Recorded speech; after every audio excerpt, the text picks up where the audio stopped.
Thank you very much, and thank you for your very generous introduction. People have long memories. I didn't know you knew all of that, especially the fact I've been around 25 years. I thought I looked younger than that, but nevertheless.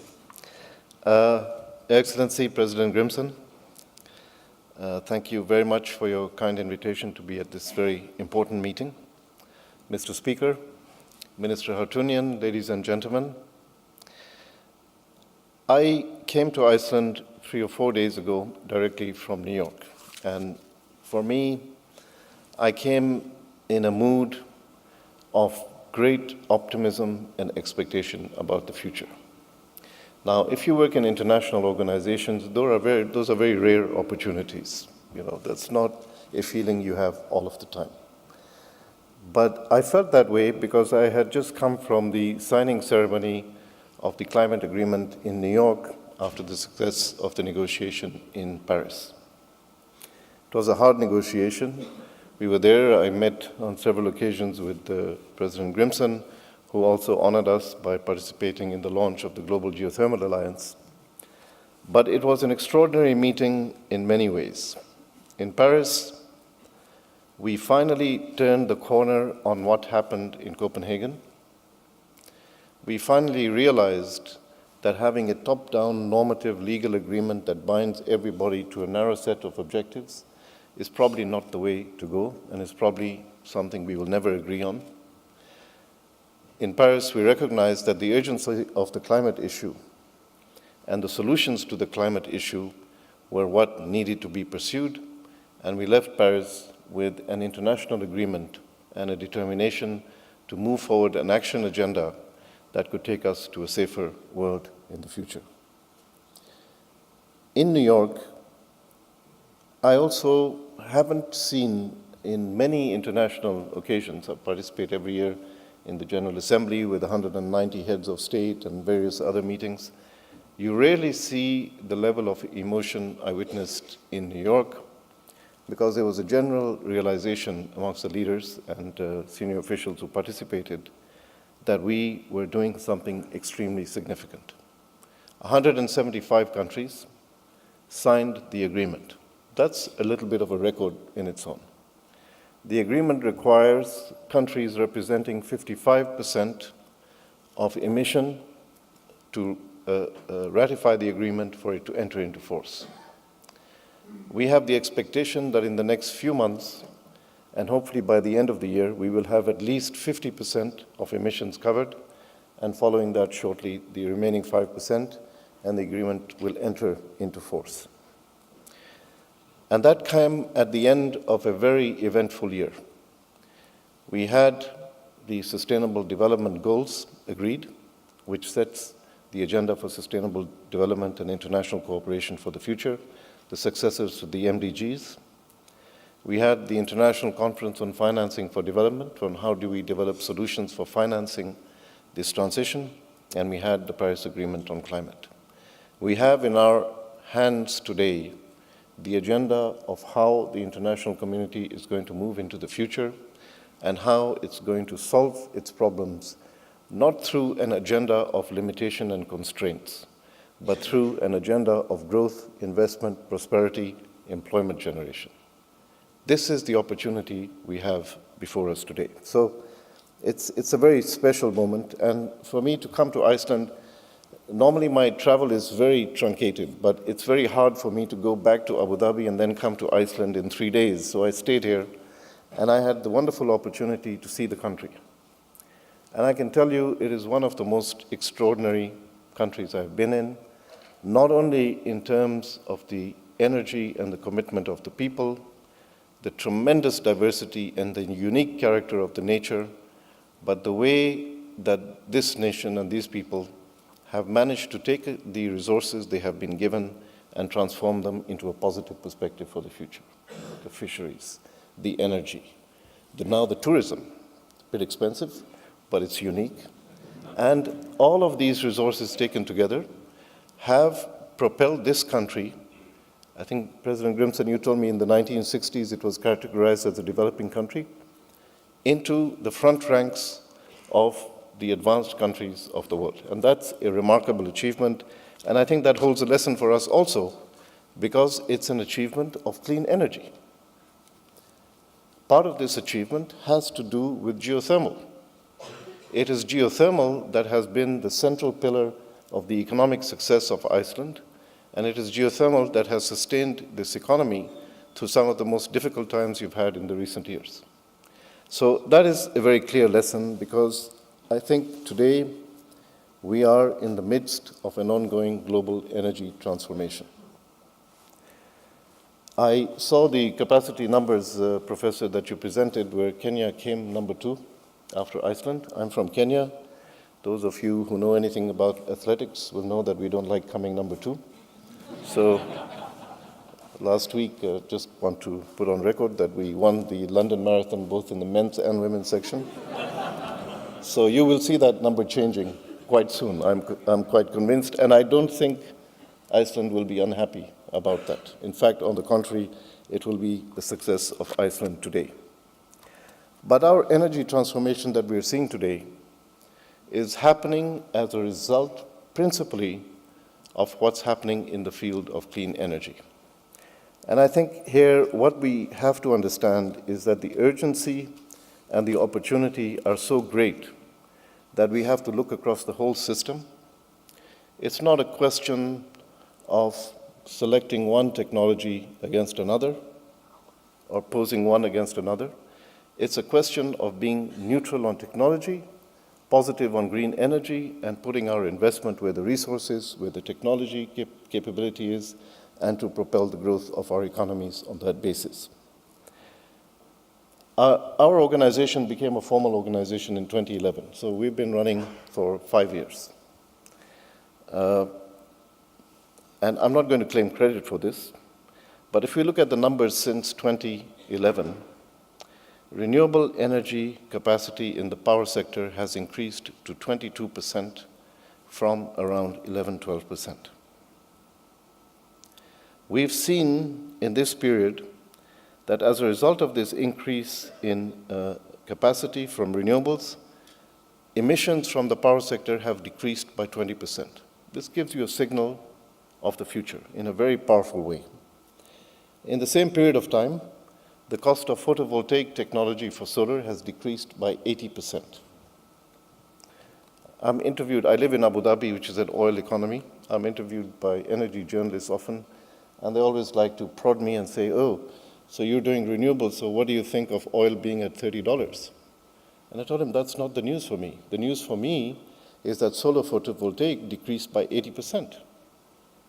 The cost of oil at $30 a barrel has made no dent in the progression of investment in renewable energy today. We've had a decline in 40% in wind. Wind is now, in terms of cost competitiveness on the grid, cost competitive in more and more economies around the world. Countries are beginning to choose renewable energy investment, not because they want to be environmentally nice or they're really that concerned about emissions, but because the business case for renewable energy is here today. This is what we dedicated this organization to do over the last 5 years. Although we knew that the solution to emissions was going to be clean energy, our effort was to prove the business case for renewables and to prove the technological competence of industry in making this transition happening, and we are seeing it happen, and you in Iceland are participants on this from the point of view of the geothermal resource. So if we look around the world, what do we see? China has committed to a 21% target for renewables penetration and ending investment in coal by 2022. If anybody can imagine what 200 gigawatts of solar PV looks like, I can tell you it covers a very significant part of Iceland. And this is the commitment China has made. India has committed to 100 gigawatts of solar PV, 40 gigawatts of new wind. China is looking at 100 gigawatts of new wind, and China is looking at geothermal from the point of view, and Your Excellency, you played a big role in this, I'm aware of that, in terms of district heating as a solution, and what the professor was talking about, direct use, is a real possibility for Chinese cities. For them, it's a case of survival because you cannot breathe any longer in the megacities of China. You have to evolve. So this transformation is going on in the emerging economies. I remember very well, just to give you a small anecdote, if I may take a few minutes. When I started as head of this organization, it was a very precarious period, and there were a few moments of inspiration. One of them was your first visit, Your Excellency, to meet us and to give us encouragement about the perspective for the future.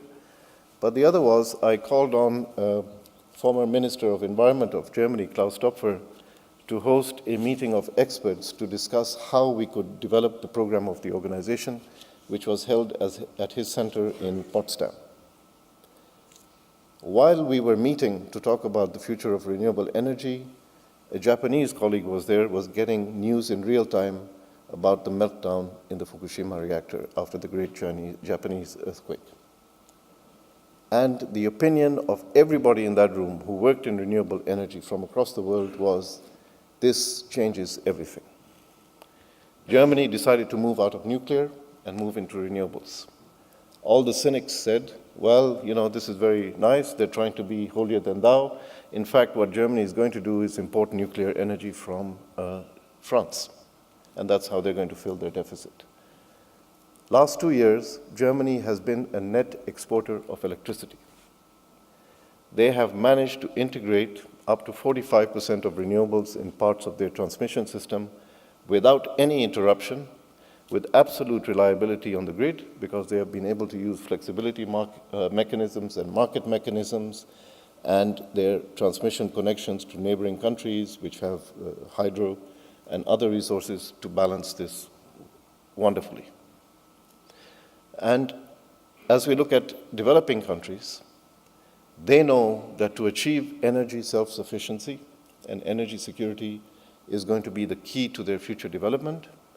And the interest in renewable energy in emerging economies in developing countries has never been so great. So there's everything to play for. Now, in this context, when the Sustainable Energy for All initiative was launched by the Secretary General 3 years ago, he asked us to be the hub for renewable energy within that initiative. I've been in the international sphere, as you kindly noted, for 25 years. And I've been involved in the climate discussion in the United Nations. And my first thing was, okay, if we don't want people to be cynical about this, we need to measure this. Is it feasible to double renewable energy by 2030? So we did a study with 47 economies around the world who account for about 85% of the production, distribution, and use of energy. And we came to the conclusion that if we look at business as usual, and our objective is to get close to 30%. If we look at a business as usual scenario with no changes in technology or investment, just a normal trajectory that we see, we will only reach 21%. The doubling target is unachievable. But if we implement a set of policies and we look at the trajectory of innovation and we look at projecting the growth of renewables penetration in energy systems around the world, we believed that under certain conditions we could reach 30%, but that reaching that 30% would represent 50% of the carbon mitigation that we need to remain under 2 degrees centigrade increase, and the other 50% could come from energy efficiency. The solution to climate lies in the energy sector transformation. So this message has also had a very powerful resonance. Now, geothermal, I'm from Kenya, as I said, and we have lived with geothermal and we know the tremendous possibilities, and the majority of us are very frustrated at the pace at which this is happening. But we know that the opportunity is there. But geothermal has been lagging. In the 10 years from 2006 to 2016, geothermal only grew by 27.3% in capacity addition, while renewables in total grew by 47.8%. That's really not enough. And currently, just 2/3 of 1% of global power capacity comes from geothermal, And in terms of what is technically achievable from geothermal potential, we are only harvesting 6%. Now we know what the barriers are. The professor has talked about them, the high upfront costs, the whole issue of the deficit of skills and the need to build capacity and technical capability, the whole issue of legislation and regulation, the question of risk mitigation in finance and making finance available in conditions and structuring that is capable of dealing with the requirements for geothermal. And I think that it is possible for us to overcome these constraints if we combine our efforts as an international community, especially those countries that have potential in geothermal, and make a determined and concerted effort to overcome these barriers. That's why I'm so pleased that I'm at this very important meeting, that we have so many representatives from around the world for different countries who are looking at what the opportunity is, sharing the experiences. And I know that you know that this is doable. The question is, how do we marshal the political will and how do we put together our capacities to make it happen? So that is the challenge of the future. One of the issues that I wanted to talk about a little bit, because I heard yesterday a little bit of nuance on the environmental issues and renewables, that somehow there was a comparability between renewables and conventional energy in terms of environmental impact. We know that social acceptance is a big issue in many fields. I lived in the US. I know that one of the most environmentally aware families, political families on Cape Cod, was one of the biggest opponents of the offshore wind of Cape Cod. We have to address the issue of social acceptance by being absolutely clear and transparent in public about what this means. You cannot tell me that you equate the environmental impact of wind or solar or geothermal or hydro with that of the use of fossil fuels. It's not a comparison. Carbon-based fuels have led us to a situation where we are now in jeopardy of the future sustainability of our Earth. It has had local pollution impacts which have resulted in the premature deaths of millions of people around the world. It has led to industrial accidents that have destroyed environments that the totality of which equals continents. Renewable energy presents challenges, but we need to make choices today. We need to decide, do we want to make the sacrifice of putting up with the transmission line, because we need a stronger grid for renewables? Do we need to decide that we are ready to work on hydro as probably the cheapest baseload that we have and make investments in hydro? It's a choice. Do you want to do that, or do you want a carbonized energy sector that jeopardizes the future of our children? Now, I know I'm putting it in fairly stark terms, but I think this is an issue that needs to be addressed, and our community dealing with clean energy needs to be upfront in dealing with this issue and taking it forward. Now, what are we doing about this as an international organization that's responsible for renewables? We started looking at the geothermal issue. A few countries came together. Of course, we have the usual suspects like Iceland and New Zealand and Italy who are very interested in doing something about this. But we were not getting much traction until we started the preparation for Paris. And then governments were desperately looking at where do the solutions actually lie? Where can we find solutions for the climate agenda that do not mean we eat less, drive less, drink less, well, maybe drink less we can do, consume less, build less, but how do we have a new pathway for sustainable growth that gives us investment, growth, employment generation at a time of economic downturn? And geothermal emerged out of this discussion as a very strong contender. We had a number of initiatives we took to the Paris meeting, to the Secretary General's Climate Summit, and the ones that have really taken hold is our initiatives on islands, turning islands to 100% renewable energy, which is really getting traction. the African Clean Energy Corridor, moving Africa to an integrated electricity market based in the future on renewable energy, which is absolutely feasible and presents a huge growth opportunity for Africa. And thirdly, the geothermal initiative.